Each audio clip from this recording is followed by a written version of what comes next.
Salut Benoît. Salut Louis. Alors comme chaque semaine, je me suis baladé rue du bac à soldes et je suis tombé sur ce film, Fight Club. Ah oui, de David Fincher, très bien, oui, en effet. Est-ce que tu peux m'en dire un peu plus sur ce film?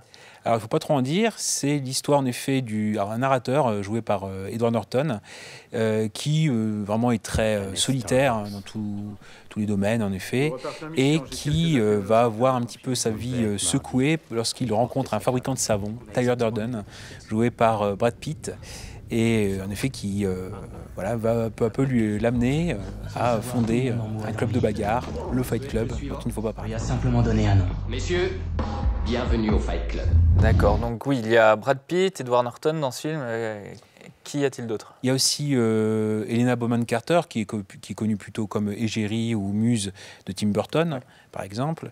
Je pense aussi à Jared Leto, qui a un rôle dedans qu'on connaît un peu plus maintenant. Et le chanteur aussi Meat Loaf, qui a passé 5 ans à maigrir et qui, dans le film, on lui fait porter des faux seins pour le paraître plus imposant. Voilà. Alors dans ce film, il y a bien entendu plein de scènes très marquantes. Et toi, quelle est ta scène qui t'a le plus marqué? Alors, il y en a plusieurs, mais la principale, c'est, je pense, celle qui a valu un award MTV à Edward Norton, c'est celle du meilleur combat contre lui-même. Oui. En effet, c'est la scène où il rentre dans le bureau de son patron, il en a un peu marre de son boulot, qui le rase beaucoup, et donc, en effet, pour pouvoir sortir mais toucher des allocations, il s'auto-agresse, en effet, il va dans les étagères en verre, il se tape lui-même, sous les yeux stupéfaits de son patron, et finalement, il a qu'à une cause. Security? I am Jack's smirking revenge.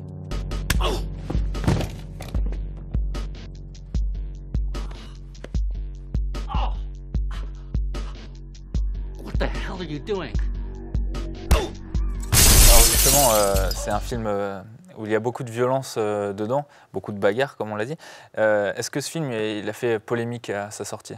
Ah, il a fait polémique, en effet. On pense à tout ce qui est. De toute façon, c'est un film qui est très, très compliqué à vendre. Est-ce que c'est un film de bagarre? Que sur la bagarre, non, le sujet est un peu plus grand. Est-ce que ça s'adresse que. Justement, il y avait des publicités pour le film durant les matchs de catch, par exemple, alors que c'est pas forcément que le sujet du film. Et aussi, on pense à notamment une présentatrice très célèbre à l'époque et très suivie, c'est Rosie O'Donnell, qui n'a pas du tout aimé le film, qui avait été le voir la première semaine, et qui, dans son émission, elle avait une émission en direct, a spoilé. En effet, elle dit non, allez pas le voir. Et d'ailleurs, je vous dis, le principal spoil du film, c'est ça.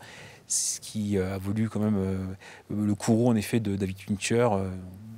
On entend ça notamment dans les commentaires audio enregistrés longtemps après. Il en veut encore à Rosie O'Donnell. Alors du coup, ce film, c'est un classique. Pourquoi il faut absolument le voir, ce film? C'est toujours pareil, parce qu'avec Fincher, ça a beau sur le moment être des films qui ont par exemple un demi-succès. Fight Club, je crois que c'est quelque chose comme 63 millions de budget, mais il y a 100 millions de recettes mondiales. C'est un semi-échec ou un demi-succès, ça dépend comment on le prend. Mais il y a toujours une lecture beaucoup plus riche que le simple film de bagarre.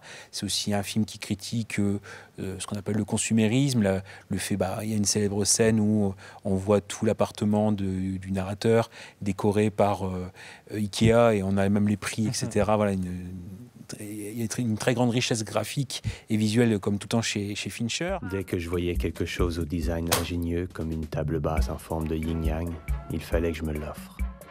Le bureau et les étagères de rangement Klipsk, le vélo d'exercice série Off-Trek, ou le canapé Johannesov à rayures vertes modèle String. Même les lampes Rips Lampa en fil métallique et papier non blanchi sans danger pour l'environnement. Je feuilletais des catalogues en me demandant quel genre de service de table me définissait en tant que personne.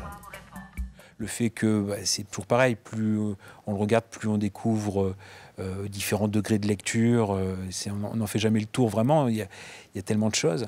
Et donc en effet, c'est un film que, je pense comme beaucoup d'œuvres de Fincher, qui gagne avec l'âge en fait. Sur le moment, c'est polémique, où on ne voit pas toute la richesse, et plus on avance, plus on découvre toute l'ampleur de cette œuvre. Merci Benoît, en tout cas je vais m'empresser de le revoir. Toi, je sais aussi que tu es allé rue du bac à soldes. Qu'est-ce que tu nous as déniché? Toujours pareil, moi j'essaie de rester un petit peu dans la thématique de l'épisode, et je suis tombé sur une rareté, en effet. C'est de la bataille ou de la bagarre néo-zélandaise. D'accord. À savoir Tonga Ninja, la fureur des îles. Et donc un film de 2002. Et c'est Jason Stutter, en effet, et qui nous raconte en effet l'histoire d'un orphelin. Son père est mort dévoré par les piranhas. L'orphelin a 7 ans, qui est recueilli par un maître d'arts martiaux qui en fait un super ninja.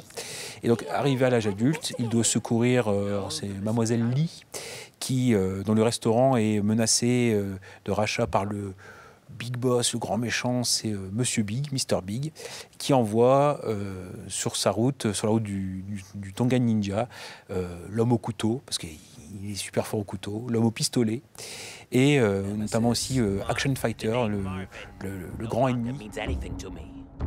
I am Action Fighter. Et en fait, c'est un petit film comme ça, qui a l'air un peu fauché, mais qui a plein d'idées, plein de trouvailles. Par exemple, avant chaque combat, on a un petit peu les personnages présentés comme dans des jeux vidéo avec les différentes puissances, etc.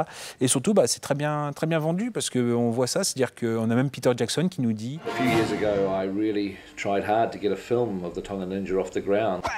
Someone else had purchased the rights before us, and so we went on to do the Lord of the Rings. En tout cas, merci Benoît encore, comme à chaque fois, de super infos sur tous ces films. On se retrouve la prochaine fois lors de nos prochaines trouvailles. Tout à fait. Au revoir Benoît. À bientôt.